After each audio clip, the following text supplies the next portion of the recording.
O Senhor esteja convosco. Proclamação do Evangelho de Jesus Cristo segundo Lucas. Naquele tempo, disse Jesus aos seus discípulos: não existe árvore boa que dê frutos ruins, nem árvore ruim que dê frutos bons. Toda árvore é reconhecida pelos seus frutos. Não se colhem figos de espinheiros, nem uvas de plantas espinhosas. O homem bom tira coisas boas do bom tesouro do seu coração, mas o homem mau tira coisas más do seu mau tesouro, pois sua boca fala do que o coração está cheio. Por que me chamais Senhor, Senhor, mas não fazeis o que eu digo? Vou mostrar-vos com quem se parece todo aquele que vem a mim, ouve as minhas palavras e as põe em prática. É semelhante a um homem que construiu uma casa, cavou fundo e colocou o alicerce sobre a rocha.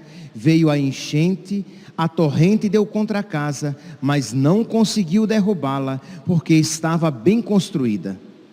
Aquele, porém, que ouve e não põe em prática, é semelhante a um homem que construiu uma casa no chão sem alicerce.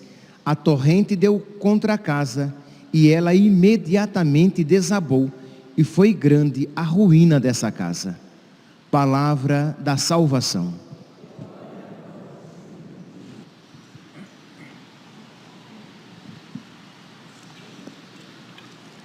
Caríssimos irmãos e irmãs, nós estamos, durante esta quaresma, durante estes 40 dias de devoção a São Miguel, nós estamos todos os dias chamando São Miguel de consolador das almas do purgatório.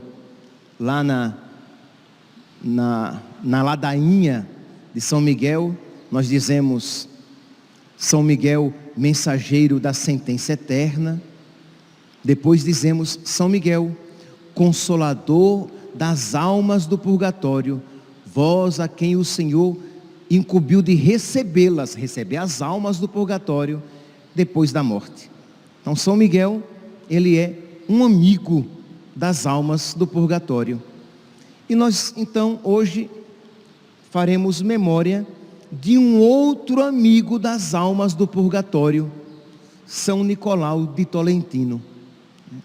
Ele se caracterizou, dentre tantas virtudes, ele se caracterizou por este zelo pelas almas do purgatório, rezar pelas almas do purgatório. Ele não só rezava pelas almas do purgatório, como ele ensinava, como ele pedia, como ele mostrava como era importante rezar pelas almas do purgatório.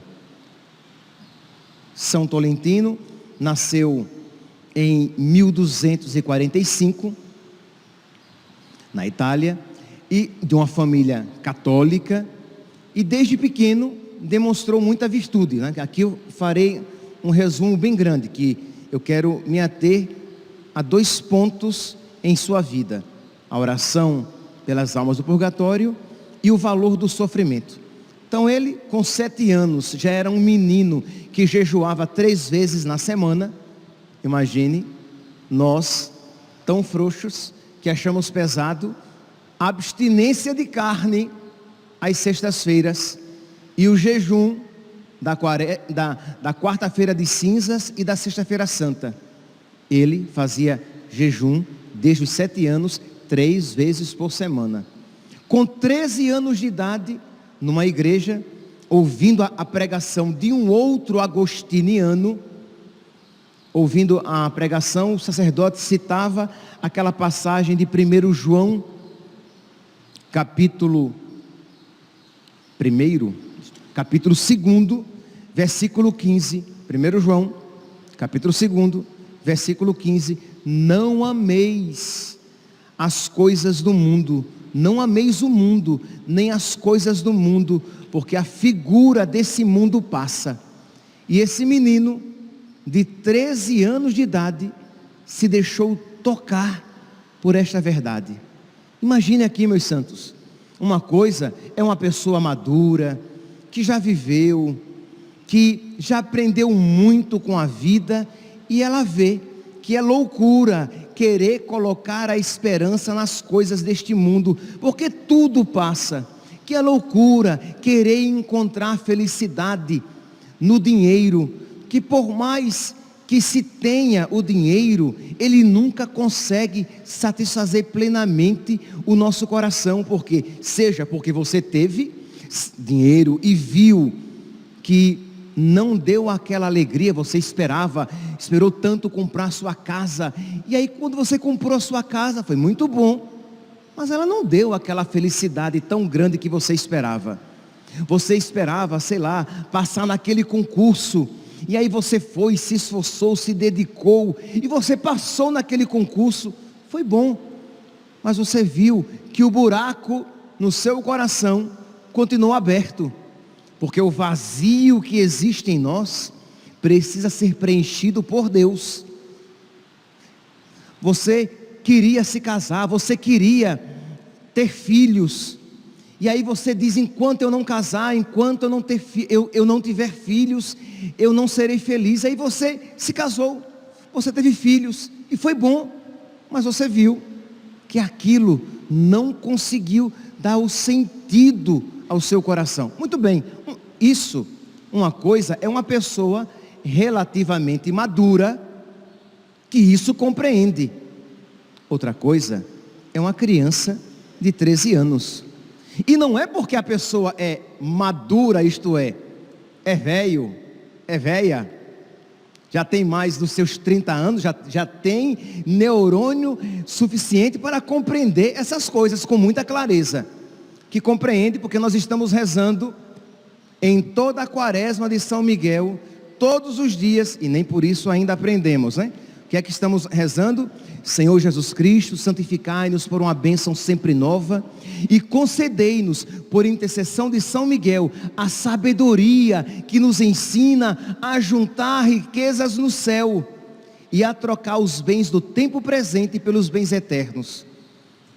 E nem por isso deixamos de ter no nosso coração aquela tentação de ilusão com as coisas da terra, e nem por isso nós estamos dedicados plenamente em ajuntar riquezas no céu.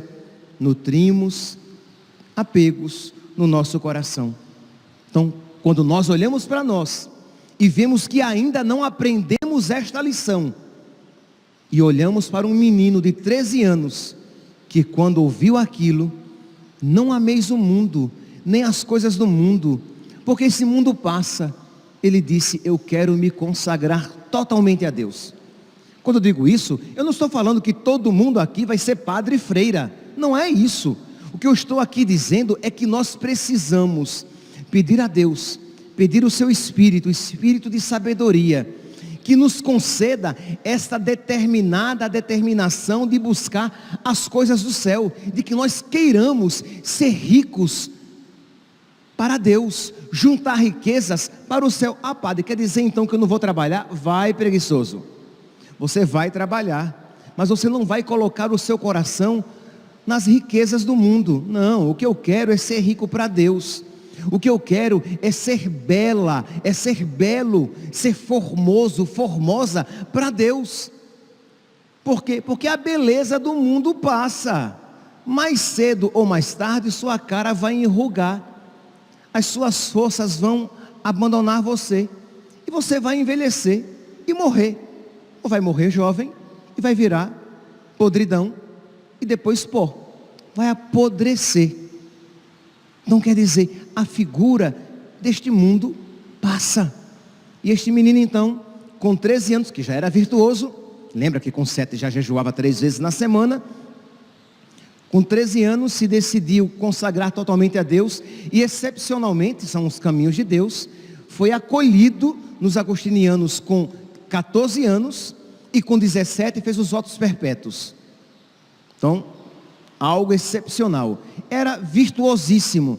Com 24 anos foi ordenado padre e foi enviado para o convento de Tolentino, onde lá permaneceu, né, por 30 anos. Lá viveu até a sua morte. E aqui nós poderíamos falar várias coisas da sua virtude. Ele era mandado para que passasse temporadas em conventos agostinianos, porque ele era tão virtuoso, tão piedoso, tão penitente, para que, quem sabe, com o seu exemplo, as pessoas, os outros religiosos e os religiosos mais velhos, se deixassem tocar pelo seu exemplo, pela sua virtude, e fossem também pessoas de oração, penitentes, dedicados a Deus. Pois bem, mas eu falava que eu queria hoje salientar esse valor, essa importância, esse dever de caridade que São Nicolau de Tolentino enfatizava, a necessidade de rezar pelas almas do purgatório. Meus santos, nós às vezes, nós temos uma compreensão protestante da morte, da salvação. O protestante, ele acha que a pessoa morre e ou ela vai imediatamente, quer dizer, fica, que aqui é difícil você falar do protestante, porque não existe um magistério, né? Existem várias ramificações. Então, vou dizer apenas duas. Existem aqueles que dizem, que pensam que a pessoa morre e fica dormindo no pó da terra, todo mundo dormindo no pó da terra, e no final dos tempos, as almas serão acordadas e receberão seus corpos, uns para a condenação eterna, outros para a salvação eterna. Existe uma outra linha protestante que diz o que? As pessoas morrem e aí elas já vão para Deus, ou aquelas que se perderam vão para o inferno. O católico, ele não diz isso. O católico diz que é verdade. Existem dois destinos eternos para a pessoa. Isto é, ela pode morrer e tem como destino ir para o céu, e aquelas que morrem podem ter como destino o inferno. Mas, quer dizer, ninguém vai ficar dormindo no pó da terra. A alma não vai dormir. Quem vai ficar no pó da terra são os corpos, esperando a ressurreição final. As almas, elas são imortais, né? A morte, ela não toca dessa maneira, não toca a alma da mesma maneira que toca o corpo. A alma, ela continua viva.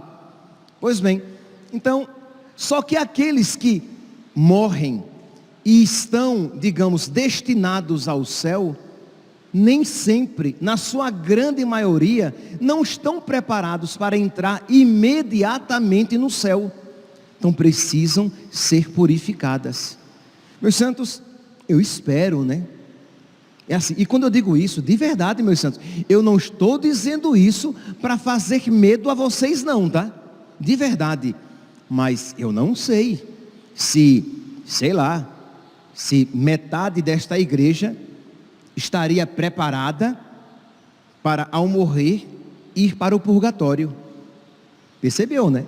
Eu não estou falando que eu não sei se metade desta igreja, né, se toda essa igreja hoje morresse, caísse um meteoro aqui, pum, morreu todo mundo.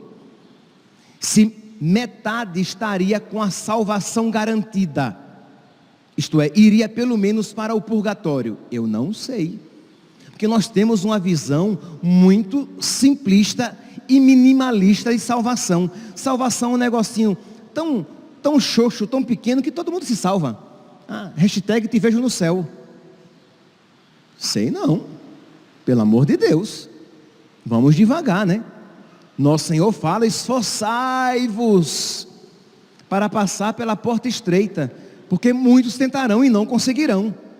Então, hashtag te vejo no céu pode ser hashtag te encontrei na casa do capeta. Então, muito bem. Mas aqueles que morrem e vão para o céu, na sua grande maioria, não estão preparados para entrar imediatamente no céu.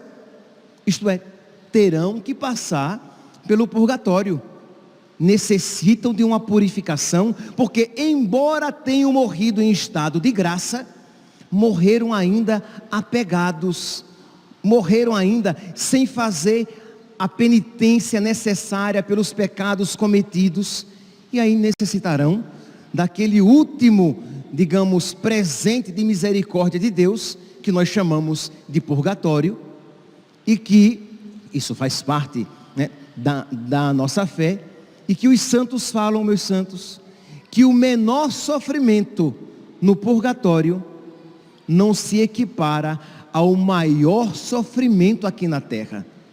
Isto é, as almas no purgatório, elas sofrem profundamente. É verdade que elas ali amam a Deus e elas querem ser purificadas, mas é um sofrimento grandiosíssimo, é um sofrimento imenso. Nós não temos palavras humanas. Padre, o purgatório é fogo? Antes fosse, porque seria menor. Padre, no purgatório as almas estão em chamas. Nós usamos essas imagens porque elas, de alguma maneira, elas conseguem aproximar do que seria o sofrimento do purgatório, mas nós não sabemos. Ah, padre, mas o sofrimento do purgatório é como no inferno? Não, de maneira nenhuma. O sofrimento do purgatório é de outra natureza. O sofrimento no inferno é um sofrimento sem Deus, é um sofrimento de desespero. As almas do purgatório não estão desesperadas, mas estão num profundo e completo sofrimento. E é caridade, então, nossa, quando nós, nas nossas orações pessoais, nós rezamos e intercedemos pelas almas do purgatório. Nós, em toda missa, nós rezamos, não somente por aqueles que nós colocamos na intenção, não somente por aqueles, pelos católicos, mas nós rezamos. Darem bem atenção na oração eucarística, vocês vão ver que nós rezamos por aqueles que morreram em Cristo e por todos aqueles que morreram. Nós colocamos, né, lançamos na misericórdia de Deus, porque no fim das contas nós não sabemos quem lá se encontra. Então vamos lá, hoje então, neste dia de São Nicolau de Tolentino, para que nós possamos bem celebrar este dia, que sempre cai dentro da quaresma de São Miguel, que era amigo das almas do purgatório. Nós vamos reavivar então esta característica tão católica, rezar pelas almas do purgatório, rezar na Santa Missa, rezar na nossa oração pessoal, no nosso Santo Terço, para que uma vez essas almas estando em Deus, plenamente purificadas, estando no céu, elas intercedam por nós, para que nós nos tornemos amigos das almas do purgatório. Então vamos lá, é quase que um conselho bem interesseiro. São amigos excelentes, porque nos farão muito bem, para que assim como elas, as almas do purgatório, irão para o céu, elas vão rezar por nós, para que nós, passando pelo purgatório ou não, possamos um dia, eternamente, no céu, estar também. Pois bem, é o primeiro ponto que eu gostaria aqui de enfatizar, para convidar todos nós à oração pelas almas do purgatório. Pois bem, então eu falava a vocês que São Nicolau de Tolentino era um presbítero agostiniano, devoto, penitente, homem de oração que rezava profundamente, tinha vida de oração pessoal. E meus santos, o diabo sabe quão perigosa é uma alma que reza, é uma pessoa que reza.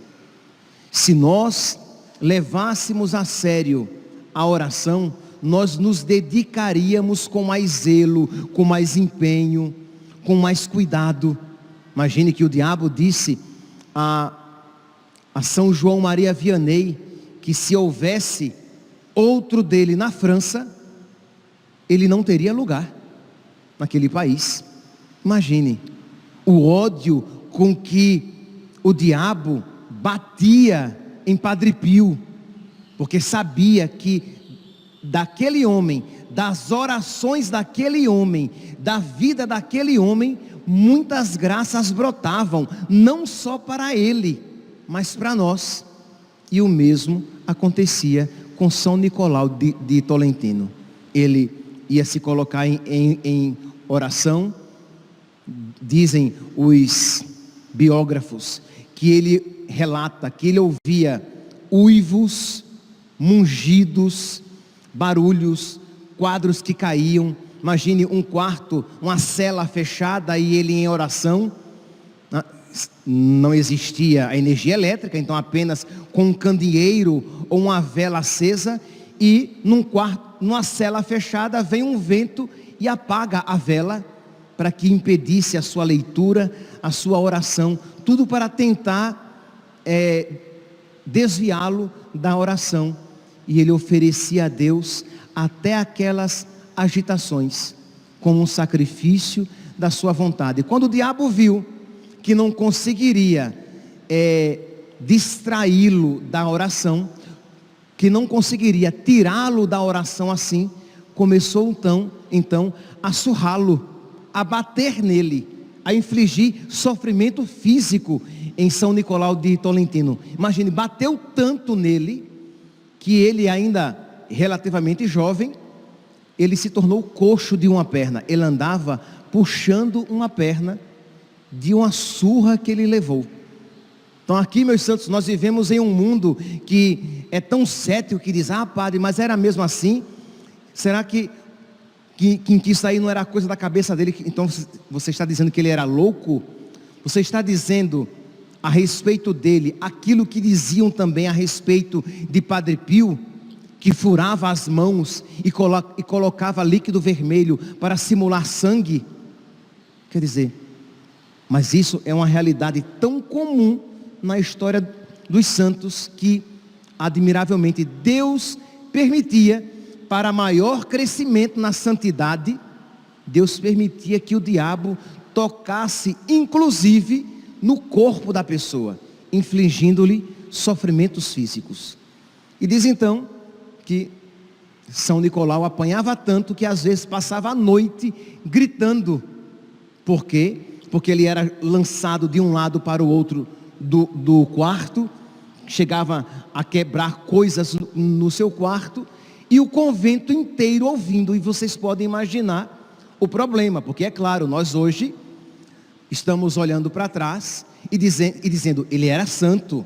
É verdade, depois o seu corpo está incorrupto, tá? O seu corpo está incorrupto, não apodreceu. E quando o seu corpo foi desenterrado, cortaram-lhe uma parte do seu braço e jorrou sangue abundante, depois de muito tempo tendo sido enterrado. Então nós olhamos para trás e dizemos, é santo. Mas na época ele era um homem piedoso, mas não é que todo mundo já sabia que ele era santo. Então muitos diziam, é um desequilibrado, é um louco que fica gritando a noite inteira e se jogando na parede, criando marcas no seu corpo para dizer que é o diabo. E é claro que aquilo começou a entristecer o seu coração. Ele não deixava ninguém dormir, ele era um coxo, quase um aleijado, e que começou a adoecer e dar grande trabalho à comunidade. E começou a pensar se não era o caso de ele abandonar o convento, porque afinal de contas ele tinha se tornado um peso para aquela comunidade. Meus irmãos, uma outra aqui tentação do diabo. Por quê? Porque aquele homem não era um peso para aquela comunidade, mas muito pelo contrário, ele era uma fonte de graças para aquela comunidade. Porque um sofrimento acolhido com amor, ele se torna um sofrimento redentor. Um sofrimento vivido, unido a Cristo, se torna um sofrimento salvífico. De modo que, imagine, que Deus nos conceda espiritualidade, profundidade de amor para isso, para que uma vez o sofrimento nos visitando, nós tenhamos essa sabedoria de viver aquele sofrimento de uma maneira salvífica. Então peça a Deus, e não tenha medo de dizer: padre, não vou pedir não, porque aí Deus manda sofrimento para mim. Meu santinho, o sofrimento virá, quer você queira, quer não. A questão é se você vai sofrer como Cristo, com Cristo, se você vai permitir que Cristo sofra em você, de modo que o seu sofrimento se torne o quê? Uma extensão do sofrimento de Cristo, e se torne bênção para outras pessoas, ou se o seu sofrimento vai enlouquecer você. Mas sofrer todos nós iremos. Então peçamos hoje, neste dia de São Nicolau de Tolentino, a graça de aprender a sofrer. O Papa, eu sempre gosto de citar esta passagem, estas palavras do Papa Bento XVI, no dia 13 de maio de 2010, ele estava em Fátima, e depois do momento de oração, o Santíssimo exposto, ele ia passar com o Santíssimo por entre os doentes, e antes de fazer isso, o Papa Bento XVI diz aos doentes, cadeirantes, pessoas com câncer, com doença terminal, com oxigênio acoplado à cadeira de rodas, pessoas bem doentes, e ele diz: antes de me aproximar de vós aqui presentes, levando nas mãos a custódia, o ostensório, com Jesus eucarístico, queria dirigir-vos uma palavra de ânimo e de esperança, que estendo a todos os doentes que nos acompanham através da rádio e da televisão, e a quantos não têm sequer esta possibilidade, mas estão unidos conosco pelos vínculos mais profundos do Espírito, ou seja, pela fé e oração. Meu irmão e minha irmã, tens para Deus um valor tão grande, que Ele mesmo se fez homem para sofrer como os homens. Isto é, Jesus veio ao mundo para sofrer.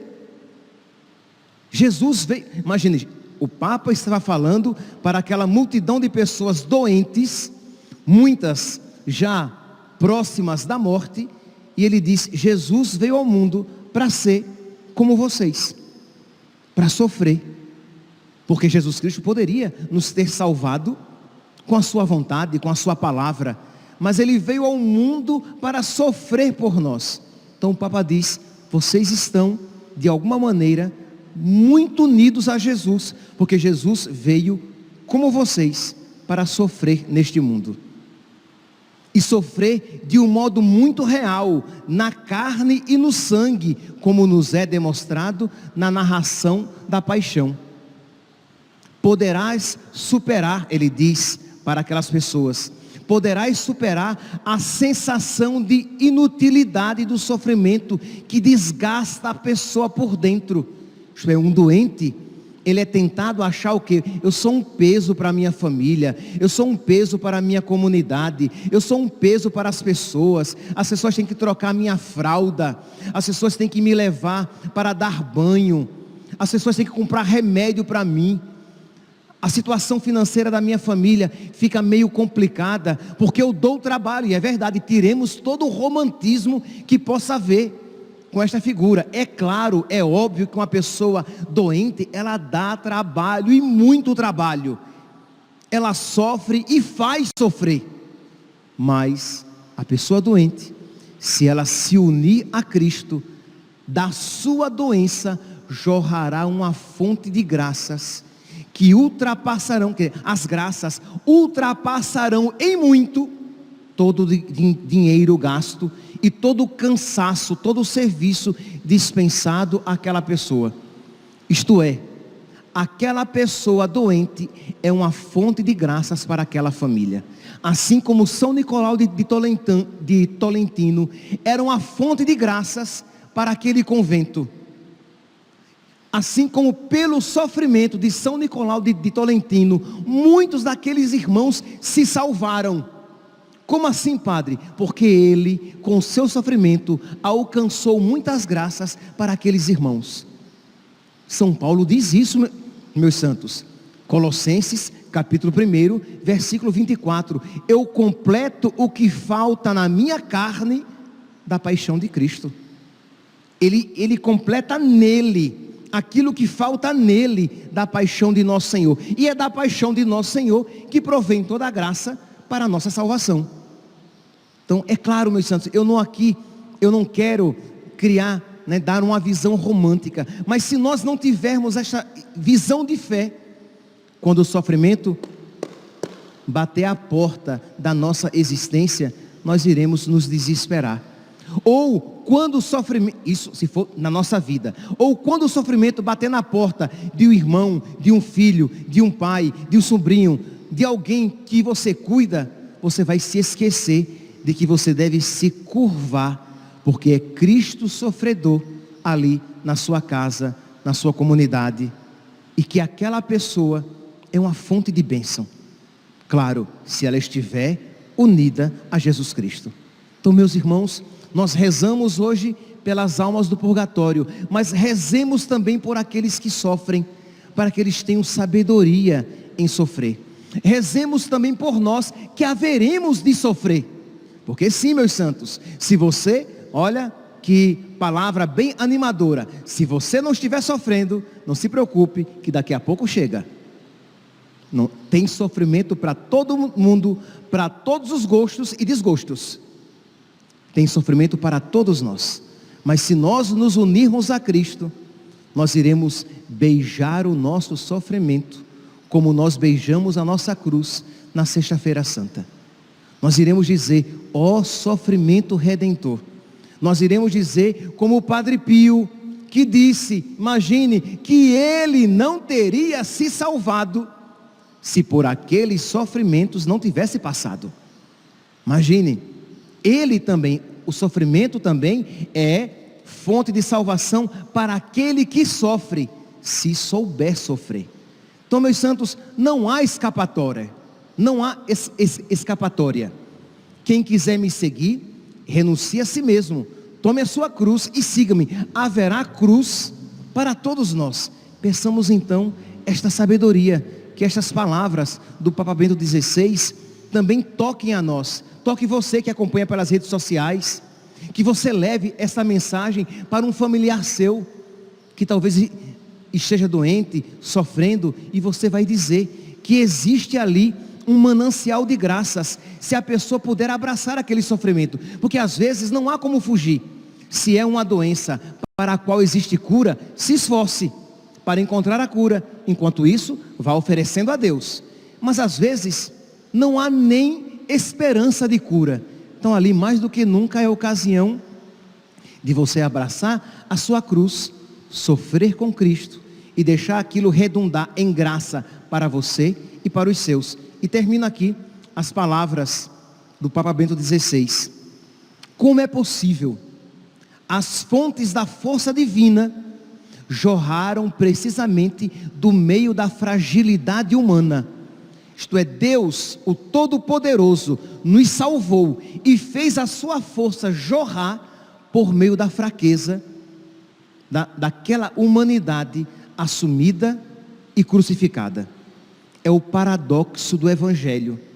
Por isso, o Divino Mestre, mais do que demorar-se a explicar as razões do sofrimento, preferiu chamar cada um a segui-lo, dizendo: toma a tua cruz e segue-me. Vem comigo, toma parte com o teu sofrimento nesta obra de salvação do mundo, que se realiza por meio do meu sofrimento, por meio da minha cruz. Que nós hoje então, meus santos, peçamos a intercessão de São Nicolau de Tolentino, de Nossa Senhora. Hoje é sábado, e daqui a alguns dias iremos celebrar Nossa Senhora das Dores. Ela que soube sofrer com tanta perfeição, que ela nos ensine a também sofrer com Cristo, por Cristo, em Cristo, e que este sofrimento seja salvífico para nós, para os nossos irmãos, e alívio também para todas as almas do purgatório. Louvado seja nosso Senhor Jesus Cristo. Para sempre seja louvado.